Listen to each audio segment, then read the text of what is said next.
Got one quick question for you. Would you like to be part of a movement designed to raise the awareness towards all the limiting, isolating, and often invisible boxes that people are either placing themselves or others into? I believe together we can create a world where people are valued for who they are, not from their gender, race, religion, status, or whatever the box is.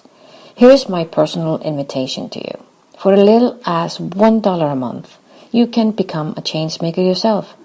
All you have to do, you have to go to www.patreon.com/no more boxes. Now let's get that podcast going.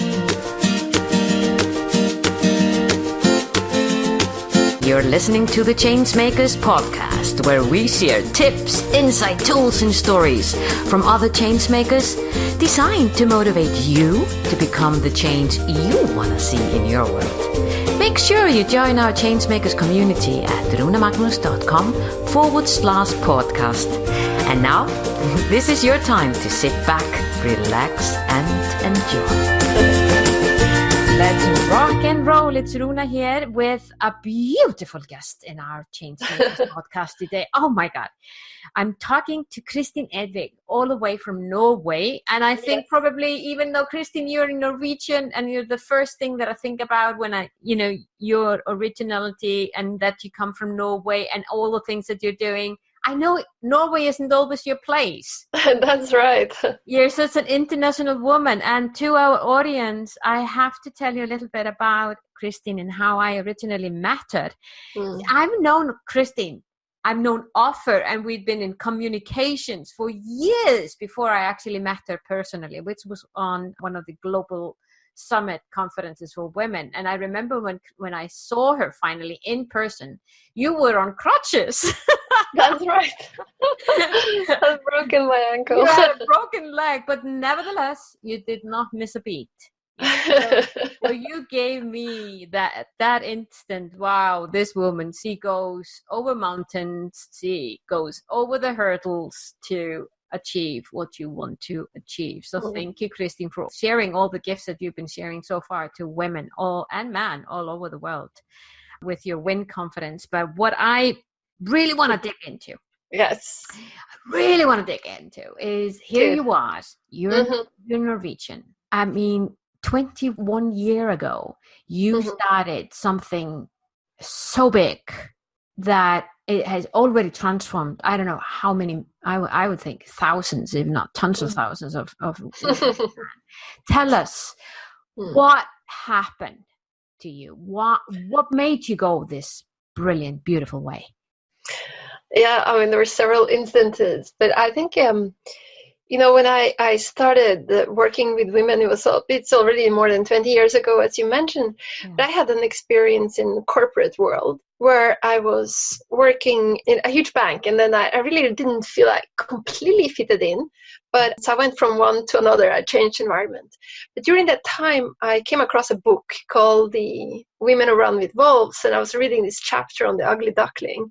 And I realized that, there's something wrong with the environment here. Or it's like I am in the wrong place. So I could be something more in another place. So it made me think, let me move. But I also realized that I thought the workplace could be a lot more inclusive and so on if you could do it differently. And also when you grow up in the Nordic countries, like I grew up in Norway, and we have a lot of freedom, and we've had a lot of women leaders too. So when you go in another place and you see that's not the fact, and you start talking about it, people will say, no, it's not possible. And say, yeah, I know it's possible. We have had leaders already in the Nordics that didn't even happen on continental Europe or in other countries. So I sort of always had a reference. But particularly, I started a job and I was traveling around Eastern Europe, and I traveled around the world. And I realized at some specific moment that, wow, not all women also had that chance that we have had here. And it struck me, sort of touched my heart, thinking, wow, but what can I do to lift everybody up? And at the time I was living in Italy, I lived in Milano, and I was very active in a women's network. And I got a lot out of network or meeting in sort of network meetings because it felt like a family that I didn't have when I lived abroad. So I put these things together. I said, what can I do to create a better world where we bring all women up? what can we do to create workplaces where people feel more included? And thirdly, the fun and the enjoyment of being in a community that was just, made me lit up and made me feel home was something I want to bring with me. And I thought, let's do a conference, bring people together from around the world where we look at those three components, the world, work, and our own very lives. So it started off as a volunteer thing. I started to talk about it. I got people involved. But then, it was great already the first time. And people said, let's do it again. And a lady from IBM was at a meeting. And she said, next time we can come to our venue. I have a conference room. Mm-hmm. So we went there the next time. And then it kept growing. But after about 4 years, it was too much to do on a volunteer basis. Mm-hmm. So we started to look at how to bring it into a more sustainable organization. Wow, 4 years. So we needed to get sponsorship, participant fee that was a little higher and so on. Yeah. I mean, wow, doing this and growing this on a volunteer basis, that's a lot. What do you feel for yourself? And before I pressed the record button, we were a little bit talking about the boxes and the good and the bad and the ugly boxes that we can find ourselves in. Now, I know what you have created with WINConference is a safe environment. It's what I would call it a good box. Mm-hmm. Yeah. I'm pretty sure that it wasn't always an easy thing for you, and you had to overcome quite a lot yourself. Yes. Well, maybe that's interesting, because actually at the time I started WIN, I also started doing yoga. I was very involved. I have a background in business administration, marketing, but I also studied theater. And I started doing things in my private life that enabled me, or in some way, to start looking inside. So the moment I took the risk of becoming a social entrepreneur, it was just not an out there journey. I also started to become aware more of my inner journey. So there's been extremely many obstacles. Yes. Conference centers that burned down, sponsors that didn't come, speakers that canceled, and so on and so forth. And those external challenges you have to overcome by working, by doing networking, calling, and so. But then there are inner ones as well. You start becoming aware of, maybe maybe I'm shy, maybe, many things we have inside. Yeah. So all this journey I am also talking about at the conference or the events we are doing, that it is an external and outer journey, learning skills, doing things, but it's also our inner ones. Yeah. And then I always worked in a very creative way and always listened to a lot of women. So I realized also that the journey I'm doing as an individual is also, in a way, mirroring or taking into account what's happening to so many other women. So I look at it also as an individual and a collective journey. And that's been my sort of drive to be on the forefront together with many other women, so that we are driving that around the globe, women that are a little bit on the leading edge at the moment. Yeah, exactly. That brings me to, it's interesting you talk about, we're both coming from the Nordic countries, and we've had the privilege to be raised up in that freedom and that space to be who we are and grow. And we have those huge female role models in front of us that have also led the way for us. Where do you see today, when you think of in the big picture, really I'm talking about big picture here in the world, what's stopping us to moving forward when it comes to gender equality? And by the way, when I talk about gender equality, I'm talking about equality for men and women. Sure. What is your view on that? What needs to be done in order for us to move that needle forward? Yes, I think it's very interesting what you're saying. And I think when I started, I've grown up with certain role models of women that have been prime ministers and so on. But at the moment, we don't always have all the right role models either, because we are a front of time where we need to create things that we might never have seen before. And as individuals, we might not have seen before. But what is happening is that, and I've always been a very big advocate for the feminine way too, that we integrate, that we don't need to become men and only tough, but the planet needs us right now to care and to share. But it needs us, or fearlessness, and it needs structure as well. So as we move forward now, I think that it needs that we work together a lot. we can see now many women are getting ahead. But there's also, unfortunately, a lot of work to be done, because after so many years of patriarchy, even we as women are sometimes not clear-sighted. It's not that we are always awake either. And particularly giving value to things that have to do with caring for each other and for the planet is something that really is so important. And on a world level, that's not always happening. And sometimes there is also quite a lot of healing to be done, because I also know women that have taken on a very tough role, but done it in, what can we say, an older paradigm way. And it, then you wake up for all the things you've done. So there is healing to be done as well. But we also have to take chances and take risks. And that's sometimes tough too, because maybe we grew up with, or it depends the culture, but in Norway too, everybody's supposed to be very equal. So if you're standing out very much, that's not always that easy either. So as a Scandinavian woman, you have certain challenges that you might not have as an American woman, but they have other challenges again. So, or as an African woman or a Japanese woman. So everywhere you go, there are other challenges. So I think you need to learn to know about yourself and your own culture, so that you can look at what is it I need to dismantle almost of my cultural, structural things that is holding me back. Although there are things that are bringing you forward from your culture too. But right now, I feel very strongly that we need to not sleep and think, oh, right, women, we have reached a high level, because there are things around the corner. I think we really need to be awake right now.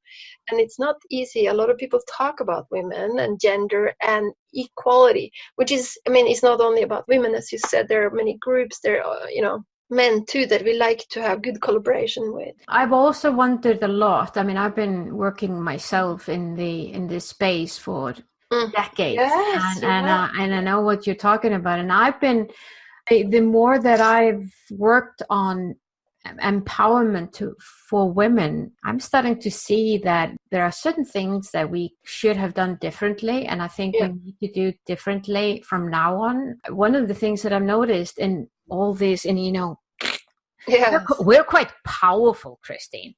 Yes. And what is happening in the world is which I don't think is the ideology around feminism, is that we're creating a gap between the mountain here are the women, and then another mountain here are the men, and it becomes like a competition, which was, in my view at least, never the idea. The idea has been about collaboration, has been about co-creation.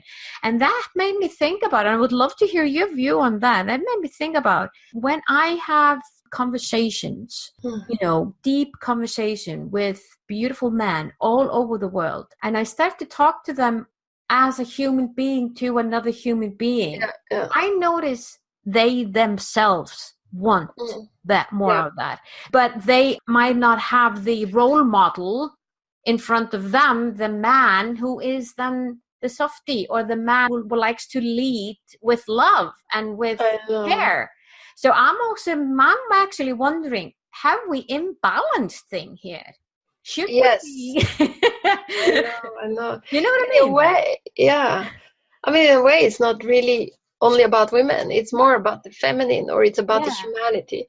I think we have had too much focus on goal setting, structure, profit, greed, growth. Instead of taking care of things, or just having a balance, because we need the structure, we need we need all of those things. But we need the right to be different. We need the right to or the permission or take up space to be different. And some women are also very Exactly.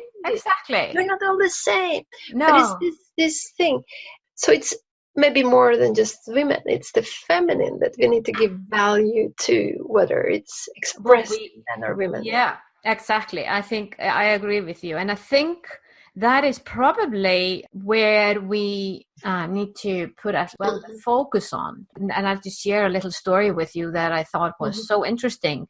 Just 2 weeks ago, I was with my network, and we meet and we do workshops, and we go deep. And in one of the workshops, as I'm entering the room, the facilitator said, okay, would all with feminine energy go to the right, and all with masculine energy go to the left.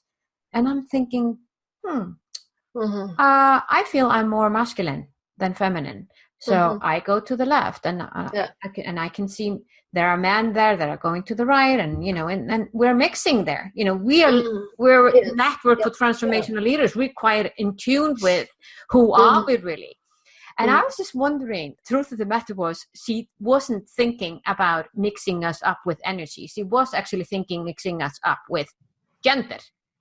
But she wanted to do it in a different way. This what was so interesting. What about it afterwards? I thought, wow. Yeah. Because perhaps what we have been totally blindsided for is that thing that as a woman or a man, when we get in tune with who am I really, and even who am I really today, because I could be really feminine tomorrow. This is the thing. I mean, we are very much both, and it's about learning. Yeah. And I think that as if you use Maslow's hierarchy, as more self-realized we are, the more you should learn to play with this. And I think that's like all good artists and pioneers, and all of us that are pioneering the future in some way needs to know both and play with it. But it takes some self-insight. You need to work. It does. And maybe we do it naturally too, but as you work on yourself, then you can sort of learn to play. But because we need to receive sometimes. That's in the feminine. But if you only sit there and receive and not get anything done, that's not okay either. So. No, it's a beautiful thing. So tell me one last question, Kristin. I have two actually last questions for you. Good. Okay. So what do you feel is absolutely impossible for this world to change? But if it would be possible to change it, it would fundamentally change the world that we're living in. Impossible to change.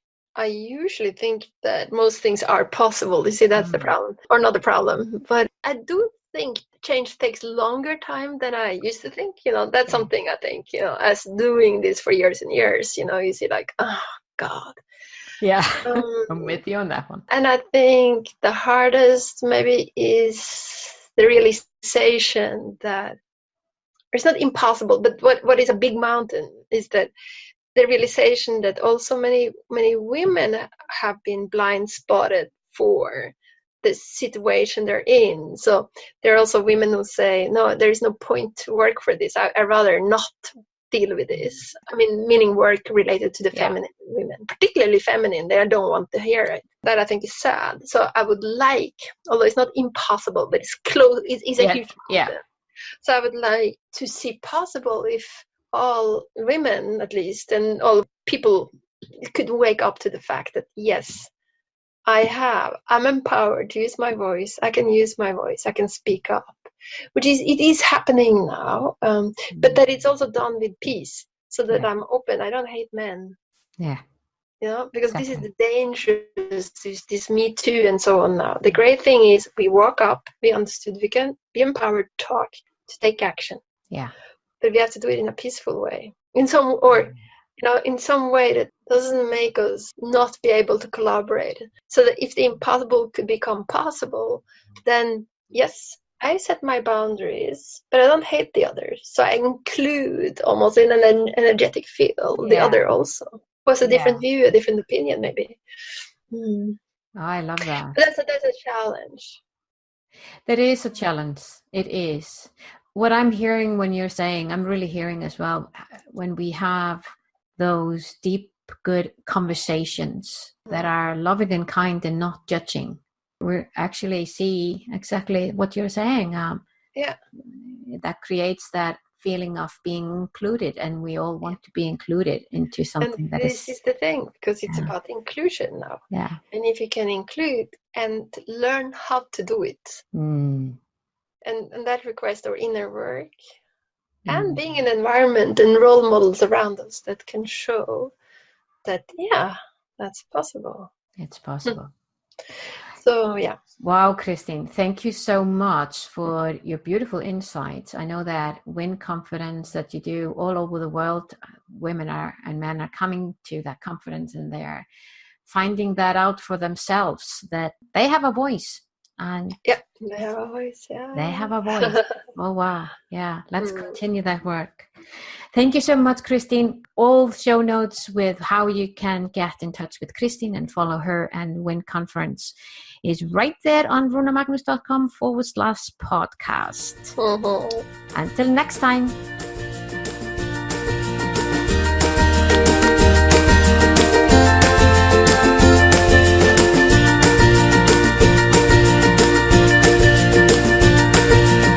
Was this podcast of value for you? I sure hope so. If so, feel free to share the love and give us your generous review on iTunes or Stitcher.